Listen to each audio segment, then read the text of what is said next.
Bonsoir à tous, merci de nous retrouver sur TV Sud pour le journal. Voici les titres de ce mardi 22 mai. Montpellier en fête, plusieurs dizaines de milliers de supporters ont assisté au sacre du MHSC champion de France hier soir, place de la Comédie. Le titre. Et après, on fait le point sur la saison 2012-2013 du MHSC dans ce journal. Et puis la joie aussi chez les supporters nîmois. Les Crocos ont assuré leur montée en Ligue 2, c'était vendredi soir. Puis en toute fin d'édition, je vous propose de faire un tour à l'Est où la Feria de l'Ascension battait son plein ce week-end. Les footballeurs du MHSC fêtaient en héros hier à Montpellier. Pendant plus de 3 heures, la place de la Comédie a vibré à l'unisson de ses joueurs. Plusieurs dizaines de milliers de supporters qui ont assisté à la remise du trophée et acclamé l'équipe au grand complet au balcon de la Comédie après avoir défilé dans la ville. Retour sur une soirée exceptionnelle, Mario Bazac.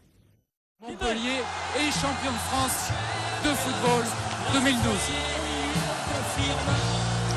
Il est 19h passé, les joueurs du MHSC sont enfin sacrés et pour en arriver là, le chemin a été long.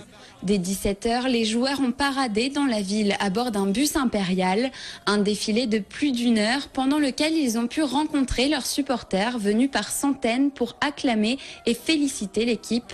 Place de la Comédie, au fur et à mesure que le quart s'approche, l'excitation monte. Rien ne peut gâcher le plaisir des supporters montpelliérains, pas même la pluie. Ils sont près de 30 000 à s'être retrouvés pour accueillir leurs héros. Lorsque l'équipe du MHSC arrive, la foule est en délire. Une liesse qui culmine lorsque les joueurs peuvent enfin brandir leur trophée.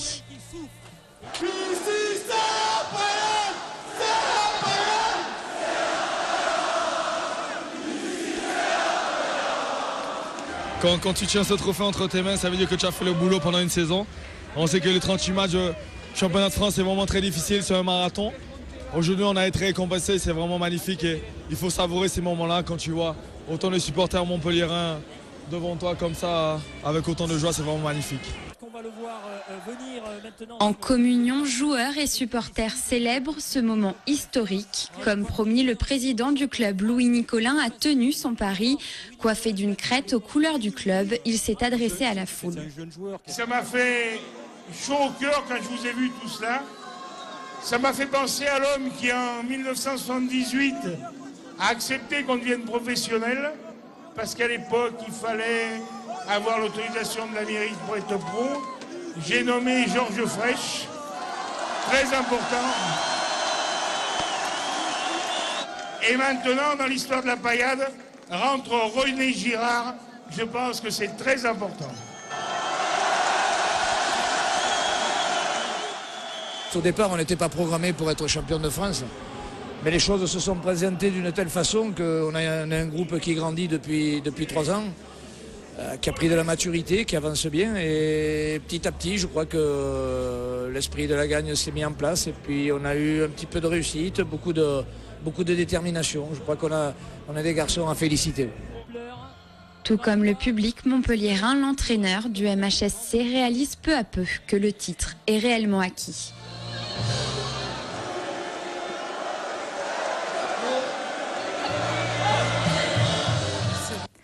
Et suite aux incidents qui ont perturbé le match au Cerf Montpellier dimanche soir, la commission de discipline de la Ligue nationale de football doit être saisie. La JOCR risque des sanctions sportives comme un match à huis clos ou encore le retrait de points.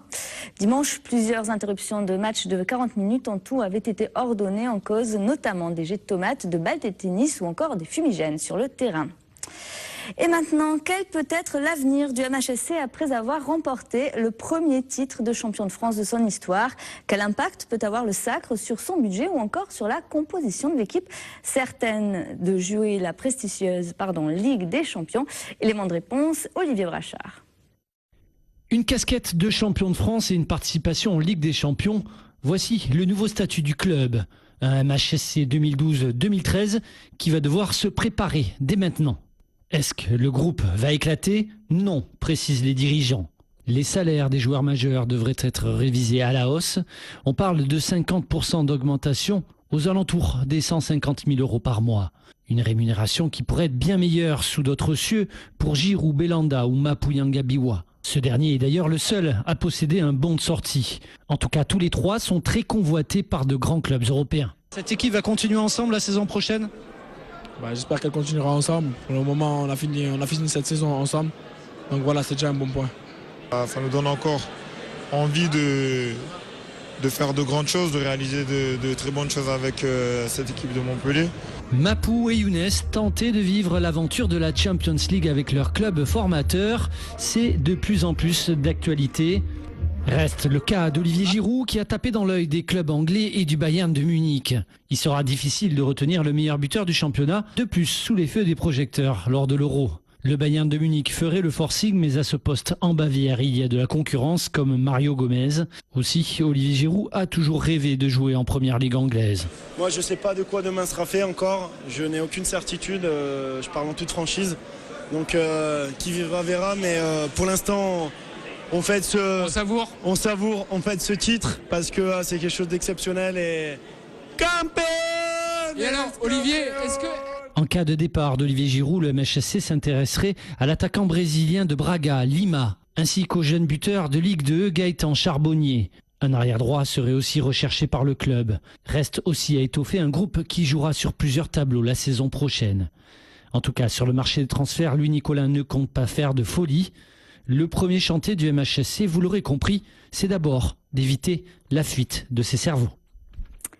La fête du football, c'était aussi à Nîmes ce week-end. Les Crocos ont assuré leur montée en Ligue 2 vendredi soir en battant Poiré-sur-Vie 2 buts à rien au stade des Costières. Pour décrocher le titre de champion national, Nîmes doit encore s'imposer à Vannes vendredi prochain. Mais qu'importe, ce week-end, les supporters nîmois étaient déjà à la fête et joueurs et dirigeants savouraient l'instant. Écoutez-les au micro de Franck Chassagnon. Ça n'a pas été sans mal, donc la victoire est d'autant plus belle et ça fait très plaisir de pouvoir la fêter ici. Et voilà, là, c'est un moment de bonheur que j'espère chacun va profiter à sa juste valeur parce que bon, même si ça arrive de temps en temps, ça n'arrive pas non plus tous les jours. Mission accomplie, mission terminée. Et voilà, j'ai donné tout ce que j'avais avec beaucoup de gens qui m'ont aidé.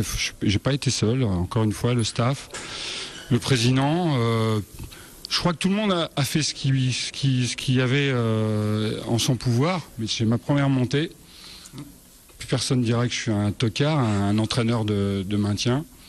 Voilà, je suis un entraîneur de montée. Et c'est la première, mais ce ne sera pas la dernière.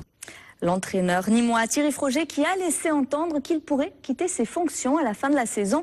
On y reviendra dans nos éditions demain. Dans le reste de l'actualité sportive, la belle performance du Montpellier Water Polo face à Marseille. Les hommes de Fabien Vasseur ont décroché le nul, 10 partout dans les dernières secondes du match au Cercle des Nageurs. Une rencontre plutôt tendue. Écoutez. On n'est jamais meilleur qu'au pied du mur, donc c'est dommage que chaque fois on attend d'être au pied du mur pour réagir. Donc là, 3-1, on réagit, on passe devant, on mène tout le match. C'est dommage qu'on rate 2 pénaltys et une zone plus. Ça aurait pu nous coûter cher. C'est des matchs sous haute tension. On joue la première place du championnat, donc forcément il y a de la tension dans l'air. Avec Marseille, ça fait maintenant 3-4 ans qu'on se dispute le titre. Chaque année, c'est de plus en plus dur pour eux. Ils le remportent pour l'instant tous les ans, mais chaque année, c'est plus dur. Donc voilà, ouais, après, grosse fin de saison, c'est difficile.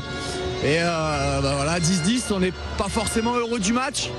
Le plus important, c'est qu'on sera premier. Normalement, si on gagne à Aix-en-Provence la semaine prochaine, on sera premier de la phase régulière, donc c'est ça qui est important. Montpellier qui donc pour l'instant en tête du classement devant Marseille. Dernier match de la saison régulière samedi soir à Aix-en-Provence. Autre club montpelliérain qui est encore dans la course au titre, le MHR. Les rugbymen jouent le match de barrage contre Castres vendredi soir. Julien Thomas ne sera pas sur la pelouse, blessé aux côtes. Le demi de mêlée doit déclarer forfait. Incertitude aussi pour Benoît Payogue, toujours pas remis de sa blessure à un genou. C'est le jeune Escande qui devrait donc débuter la rencontre à ce poste. Les premiers taureaux sont arrivés à Nîmes depuis hier. Ces bêtes de l'élevage de Victorino Martin sont installées dans le Toril. Première corrida demain 18h avec au cartel Diego Urdiales, Alberto Aguilar et Joselito Adame. TV Sud est bien entendu présent tout au long de la feria. Et à l'Est, la feria de l'Ascension, c'était ce week-end, une feria perturbée par les fortes pluies. Une corrida a même dû être annulée, mais au final, Toro et Jeroneador étaient bien au rendez-vous et ont réservé quelques belles surprises. Retour sur cette feria, Olivier Michel et Christophe Chez. Il s'appelle Sergio Aguilar et il est le triomphateur de cette feria de l'Ascension alésienne. Samedi soir, face au taureau de Hoyo de la Ritana, il a coupé 3 oreilles en dessinant sur le sable les plus beaux gestes. Dimanche matin, ce n'est pas la centaine de manifestants qui ont eu raison de la corrida de région, mais bien la pluie qui a rendu la piste impraticable pour les cavaliers et leurs montures. Para mí, mis caballos son igual que mi familia, me explico, no? Pour moi, mes chevaux sont comme ma propre famille. Ce sont comme des amis, nous travaillons ensemble tous les jours. Nous avons beaucoup d'affection mutuelle. La perte de mon cheval à Séville n'a pas d'explication. J'espère que ces gens qui me critiquent, s'il leur arrive la même chose, seront critiqués eux aussi, parce que c'est très dur à vivre. La piste bâchée a permis le bon déroulement de la corrida de l'après-midi. Une corrida estampillée Taureau de France et dans laquelle les taureaux de Blauhorn se sont illustrés. Un style apprécié par l'afition alésienne qui a fait saluer l'éleveur et son majoral. C'est l'ensemble qui compte. Je pense qu'on a fait une prestation qui est bien, qui fait plaisir pour un public comme ici, avec des taureaux qui allaient quand même à la pique comme il faut, bien même. Hein. Un peu compliqué à torer, mais c'est ce qui est. Moi, je trouve que c'est mon style agréable. Hein.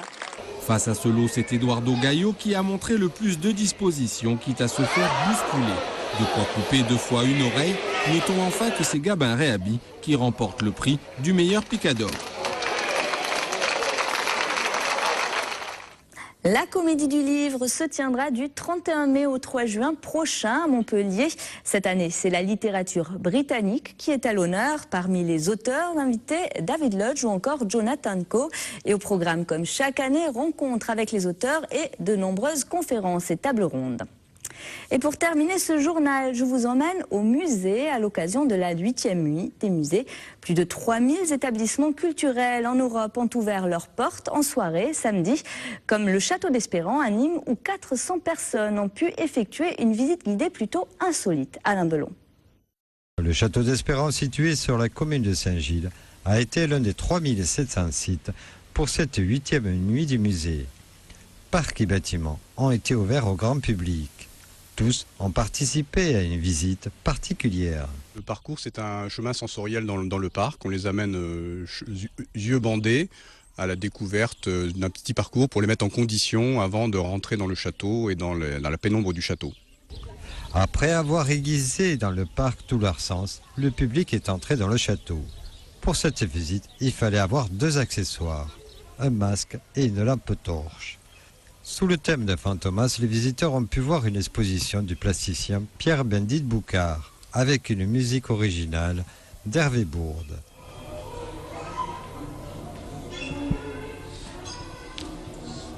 De pièce en pièce, ils ont pu observer les œuvres au milieu des meubles et des objets permanents du lieu.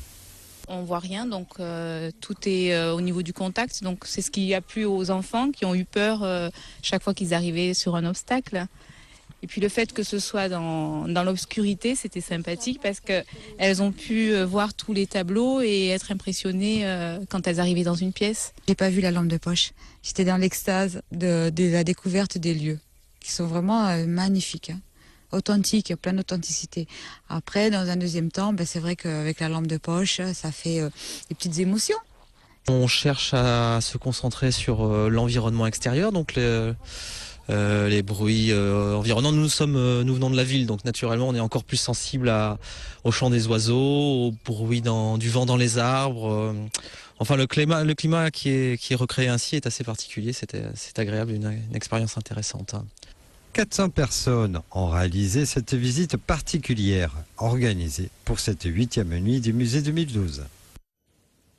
C'est tout pour aujourd'hui. Retour de l'actu demain dès 12h30 pour votre journal de la mi-journée. Passez une très belle soirée sur TV Sud. Au revoir.